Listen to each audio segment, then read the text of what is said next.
எல்லாருக்கும் வணக்கங்க. உங்கள் எல்லாரையும் 666 மந்த்ரா யூடியூப் சேனல் வாயிலாக மறுபடியும் சந்திக்கிறதுல எனக்கு ரொம்ப சந்தோஷம். தொடர்ந்து நம்மளுடைய சேனல் மூலமாக ஆன்மீகம் சார்ந்த எண்ணற்ற பதிவுகளை பதிவேற்றம் செய்து கொண்டிருக்கிறோம். உங்களுடைய மேலான ஆதரவும் நமக்கு தொடர்ந்து கிடைத்து கொண்டே இருக்குது. நிறைய நண்பர்கள் உங்களோட பதிவுகள் பயன் தரக்கூடிய வகையில் இருக்குது. ஆன்மீகம் சார்ந்த பல விஷயங்களை நாங்கள் எளிமையாக தெரிந்து கொள்வதற்கு உங்களுடைய சேனல் மிகவும் உபயோககரமாக இருக்குது அப்படின்னு சொல்கிறீங்க. மிக்க மகிழ்ச்சி, நன்றி.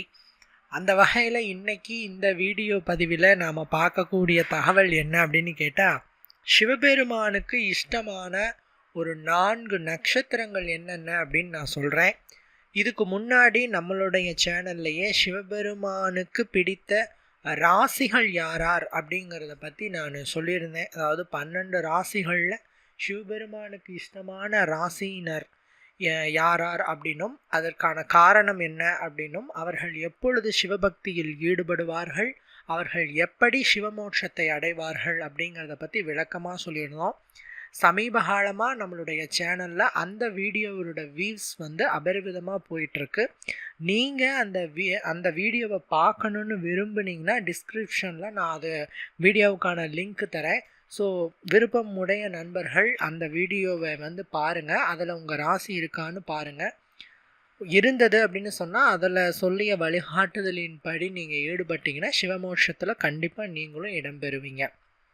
அந்த வகையில் நிறைய நண்பர்கள் கேட்டாங்க, 27 நட்சத்திரங்களில் சிவனாருக்கு மிகவும் உகந்த நட்சத்திரங்கள் என்ன, சிவபெருமானினுடைய உடலிலிருந்து தோன்றியதாகவும் சிவபெருமானின் அம்சமாக கருதக்கூடிய நட்சத்திரங்கள் என்ன அப்படின்னு சில நண்பர்கள் கேட்டாங்க. ஸோ அவர்களுக்காக 27 நட்சத்திரங்களில் சிவனாருக்கு மிகவும் உகந்த நட்சத்திரமாக 4 நட்சத்திரங்களை சொல்லுகிறோம். இந்த 4 நட்சத்திரங்களுமே இயற்கையாகவே ஜனிக்கும் போதே இவங்களுடைய ஜனனமே சிவ ஜனனம் அப்படின்னு சொல்கிறது. அதாவது இவங்களுடைய வாழ்க்கையில் சிவனினுடைய அனைத்து அம்சங்களும் பெற்றிருப்பார்கள். சிவனுடைய அம்சம் என்ன அப்படின்னு கேட்டிங்கன்னா, எது மேலையும் ஈடுபாடு இல்லாத தன்மை, பற்றற்ற தன்மை அப்படிங்கிற அந்த நிலையை பெற்றது தான் சிவ அம்சம்.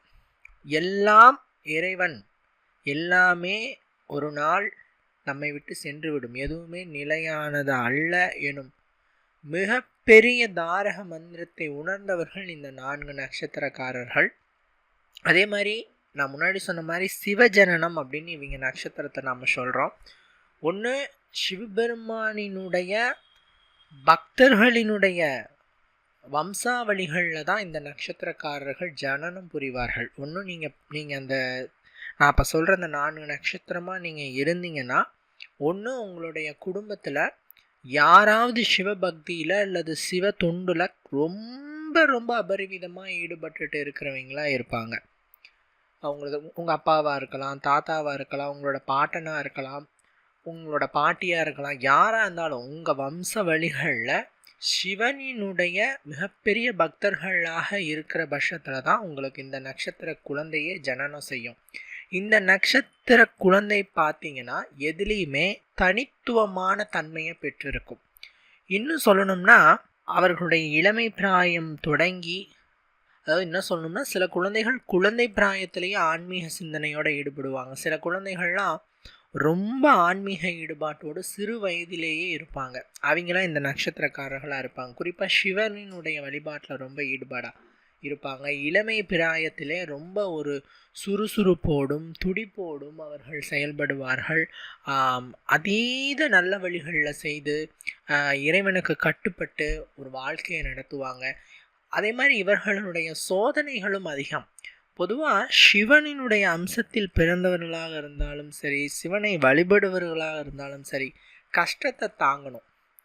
நிறைய பேர் என்கிட்ட கேட்பாங்க, சுவாமி நான் கடுமையான சிவபக்தன், பட் என்னோடய வாழ்க்கையில் இது வரைக்கும் இன்பம் என்பதே கிடையாது, எல்லாமே கஷ்டம். குடும்ப வாழ்க்கையிலையும் சரி, என்னுடைய வேலை விஷயத்துலையும் சரி, ஹெல்த் விஷயத்துலையும் சரி, ஏதாவது ஒரு பிரச்சனைகளை அனுதினமும் சந்தித்துட்டே இருக்கேன், என்ன சுவாமிஜி அப்படின்னு கேட்பாங்க. அதாவதுங்க, சிவனை அடையணும்னா லேசே கிடையாது. சிவனை நாம் அடையணும்னா நீங்கள் அப்படியே உங்களுடைய நாடி நரம்பு அத்துணையிலையும் சிவனினுடைய நாமம் மட்டுமே சொல்லும் மனிதருக்கு மட்டுமே சிவமோட்சம் கிடைக்கும். அந்த நாடி நரம்பெல்லாம் சிவநாமம் வரணும் அப்படின்னு சொன்னால் நீங்கள் எல்லாத்தையுமே துறந்து இருக்கணும். பற்றற்ற தன்மையை நீங்கள் அடையக்கூடிய நிலையை வரும் வரை நீங்கள் அந்த கஷ்டங்களை சந்திப்பீங்க, கண்டிப்பாக சந்திப்பீங்க.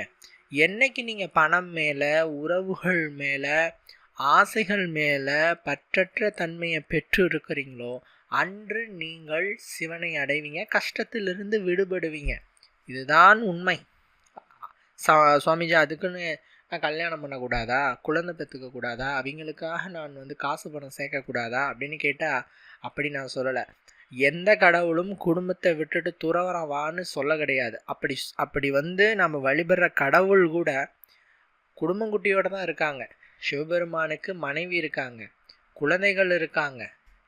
அவரோட அவதாரங்கள்லையும் பார்த்தீங்கன்னா அவர் கல்யாணம் பண்ண எல்லாத்துலேயுமே பார்வதி தேவியை கரம் பிடிச்சிருக்கிறாரு மேக்சிமம் அவதாரங்களில். ஸோ கடவுள்களை என்ன உணர்த்துறாங்க அப்படின்னா, குடும்பம் என்பது ஒரு துறவரத்தை ஈடுபடுவதற்கும் ஆன்மீகத்தில் ஈடுபடுவதற்கும் எந்தவித தடையும் ஏற்படுத்தாது. பட் சில நண்பர்களுக்கு என்னென்னா, இறைவனையே தன்னுடைய துணையாக ஏற்றுக்கொண்டு எனக்கு வேறு துணை தேவையில்லை என்று நினைப்பவர்கள் கல்யாணம் பண்ண மாட்டாங்க. அதை தவிர்த்துட்டு கல்யாணத்துக்கும் துறவரத்துக்கும் கல்யாணத்துக்கும் ஆன்மீக ஈடுபாட்டுக்கும் எந்த சம்மந்தமுமே கிடையாது. சரிங்களா? இந்த சிவபக்தியில் தன்னை முழுமையாக அர்ப்பணித்து கொண்ட ஒரு நபர் இருக்கிறார் அப்படின்னு சொன்னால் அவர்கள் பார்த்தீங்கன்னா இறுதியில் சிவமோட்சத்தை அடைவாங்க. அது என்னங்க சிவமோட்சம் அப்படின்னு கேட்டால், சிவன் தான் அழித்தல் தொழிலை புரியக்கூடிய இறைவன். 3 மும்மூர்த்திகள் இருக்காங்க, பிரம்மன், விஷ்ணு, சிவன். இதில் பிரம்மன் பார்த்தீங்கன்னா படைப்பின் கடவுள், விஷ்ணு பார்த்தீங்கன்னா காத்தல், அதாவது பிரம்மன் படைத்த உயிர்களை காக்கக்கூடிய கடவுள் விஷ்ணு.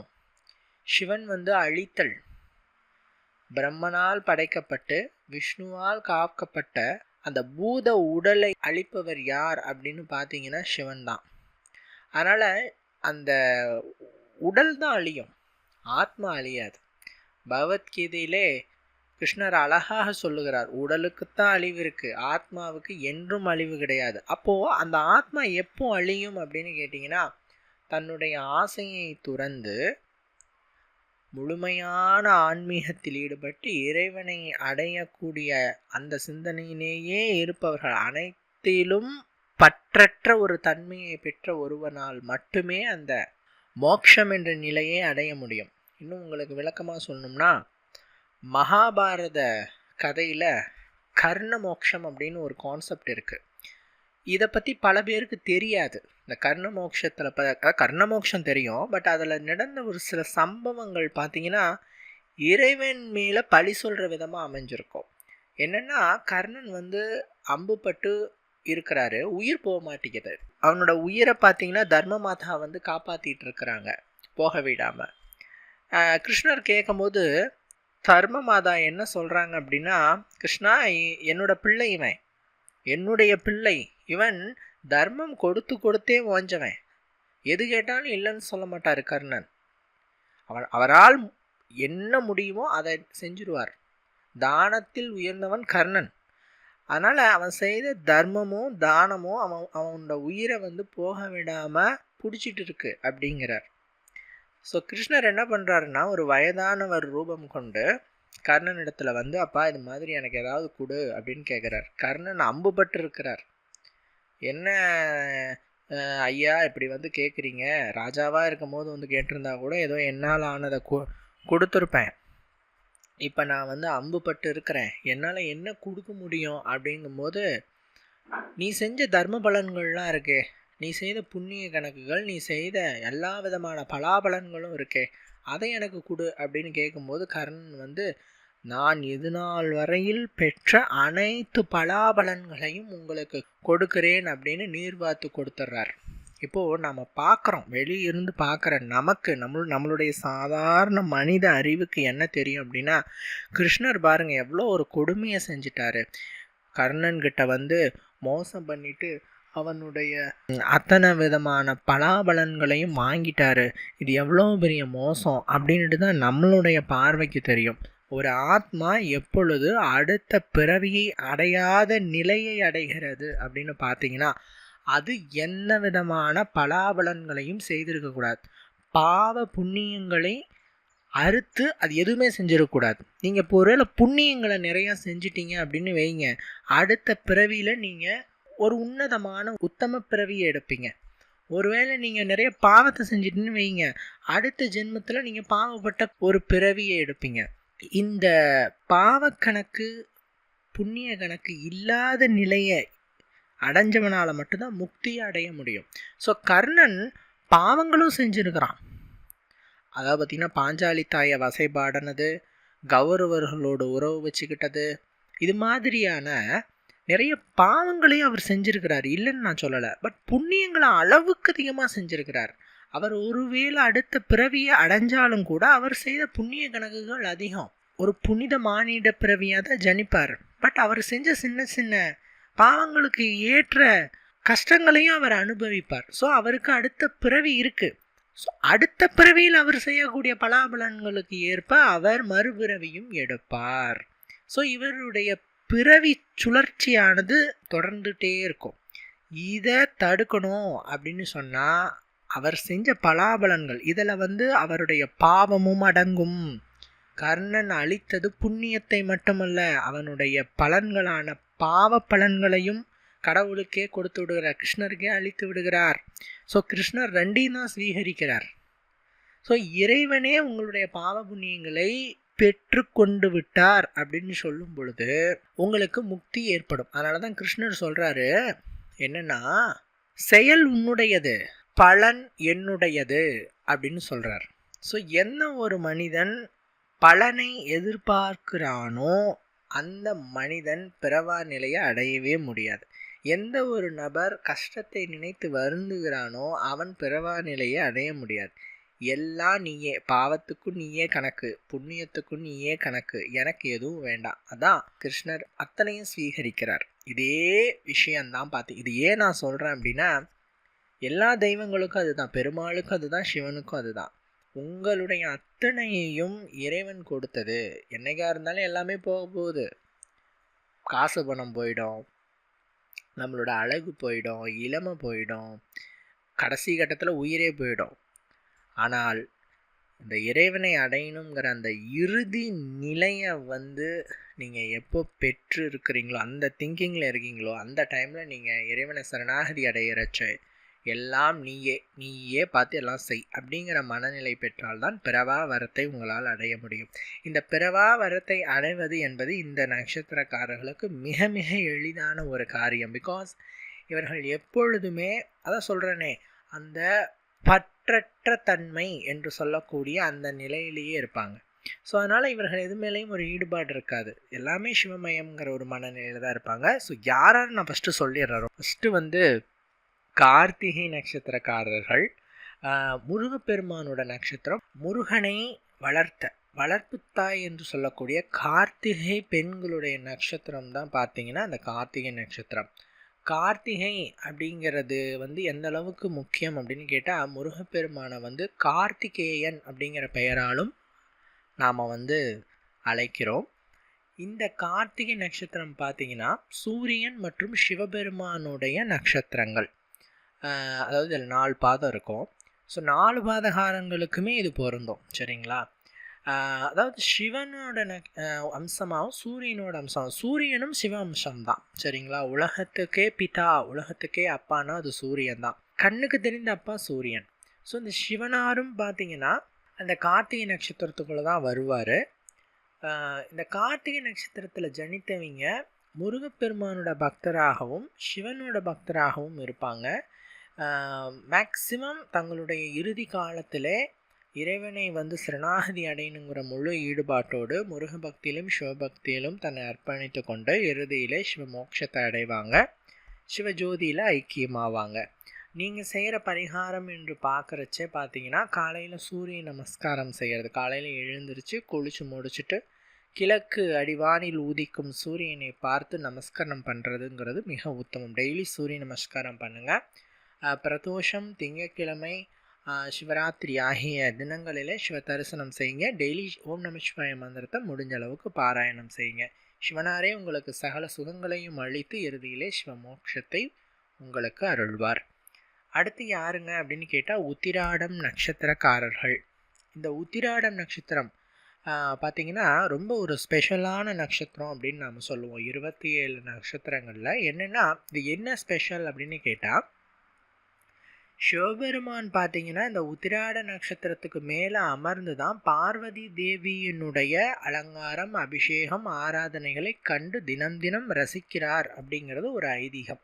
அதாவது பார்வதி தேவிக்கு பார்த்தீங்கன்னா தேவர்கள் பூஜை செய்வாங்க. இப்படி நாம் பூலோகத்தில் மனிதர்கள் தேவிக்கு பூஜை செய்கிறோம், அபிஷேகம் பண்ணுறோம், ஆராதனை காட்டுறோம், அதே மாதிரி மேலோகத்தில் தேவர்கள் பார்வதி தேவிக்கு அனுதினமும் அர்ச்சனை செய்வார்கள், அனுதினமும் பிரார்த்தனை வைப்பாங்க, அபிஷேகம் பண்ணுவாங்க, ஆராதனை செய்வாங்க.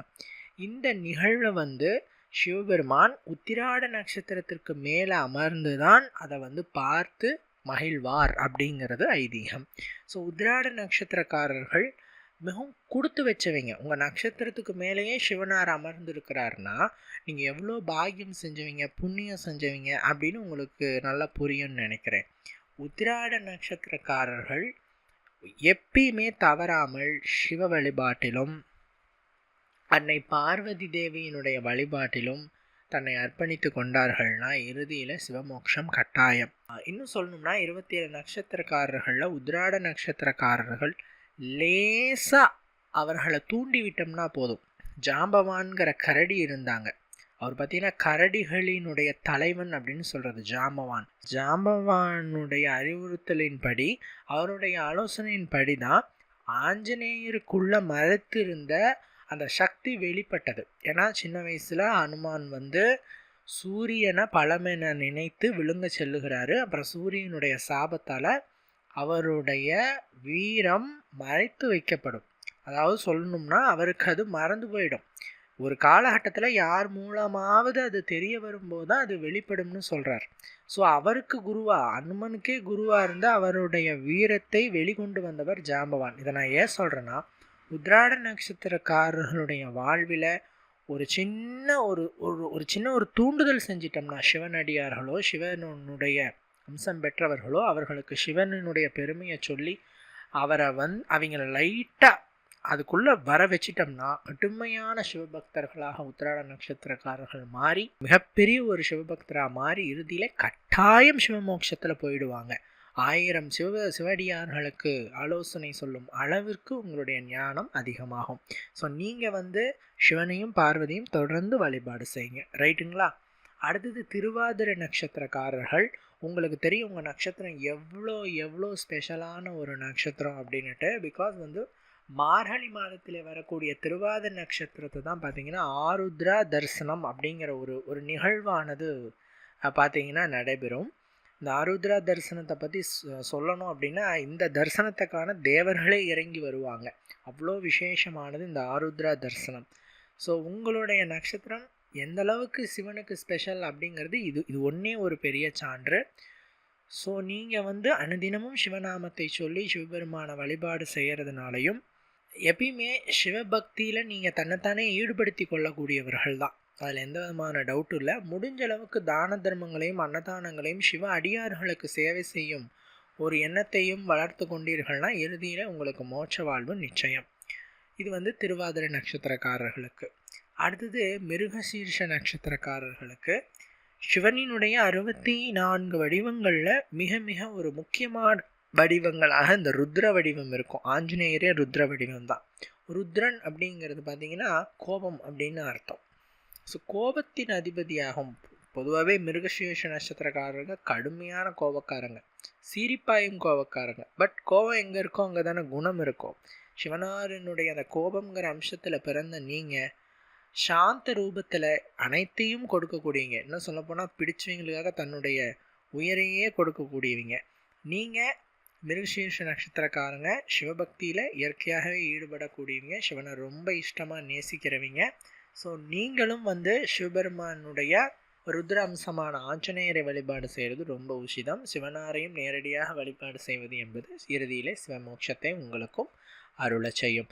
இது பார்த்தீங்கன்னா பெண்கள் ஆண்கள் இருப்பாளருக்கும் தான் பொருந்தும். நான் ஏதோ ஆண்களுக்கு மட்டும் சொன்னேன் அப்படின்ட்டு நீங்கள் வந்து நினச்சிக்காதீங்க.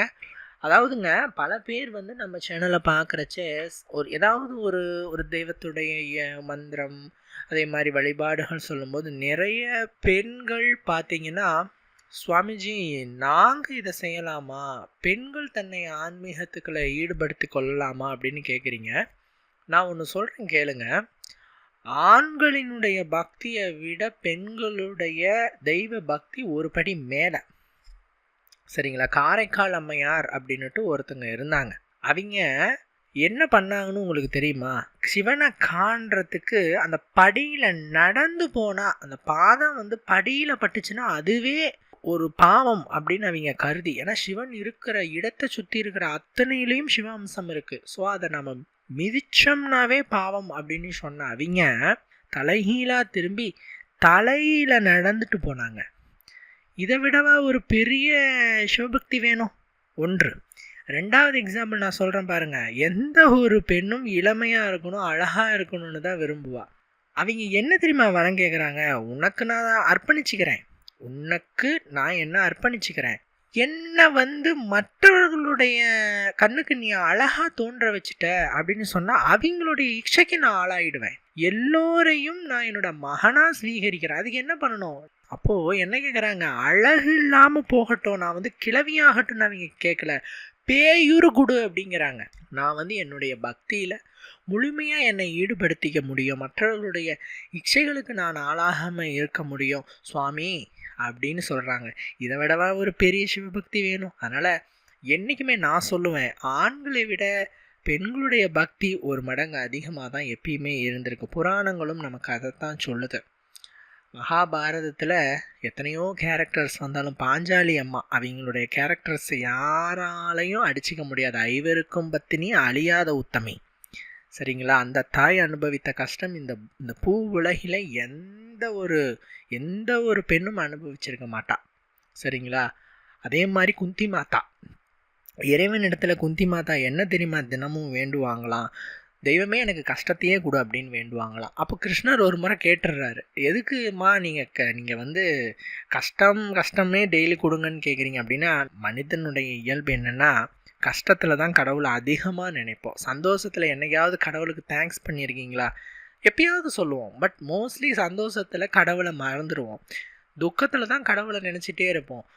இதுக்கு நானும் வந்து விதி விலக்கு இல்லை. ஸோ எனக்கு கஷ்டத்தை மட்டுமே கொடு, அப்போ தான் நான் உன்னை நினச்சிட்டே இருக்க முடியும் அப்படிங்கிற ஒரு பிரார்த்தனையை வச்சாங்களாம். ஸோ இதை விடவா ஒரு மிகப்பெரிய தெய்வ பக்தி இருக்க போகுது? அதனால் பெண்கள் எப்பயுமே ஒரு விஷயத்தை தெரிஞ்சுக்கோங்க, தெய்வ பக்தியிலும் இறை வழிபாட்டிலும் ஆண்களை விட எந்த விதத்திலும் இளைத்தவர்கள் அல்ல. சரிங்களா? ஸோ நான் சொன்ன நட்சத்திரக்காரர்கள் பார்த்தீங்கன்னா ஆண்களும் வருவார்கள், பெண்களும் வருவார்கள். ஸோ சிவபக்தியில் பெண்கள் ஈடுபடலாமான்னா தாராளமாக ஈடுபடலாம். சிவனாருடைய அந்த சாபத்தை, பிரம்மஹஸ்தி தோஷத்தை நீக்கினவளே அன்னபூரணி என்று சொல்லக்கூடிய ஒரு பெண் தான். அந்த பெண்ணால் தான் அந்த தோஷமே சிவனுக்கே தீர்ந்தது. ஸோ அதனால் பெண்கள் தங்களை எப்போதும் ஆன்மீக சேவையில் ஈடுபடுத்திக்கோங்க. இந்த வீடியோவில் நான் நிறைய தகவல்களை ஷேர் பண்ணேன். இவ்வளோ நேரம் பொறுமையாக நம்ம சேனலை பார்த்தமைக்கு ரொம்ப நன்றி. வணக்கம்.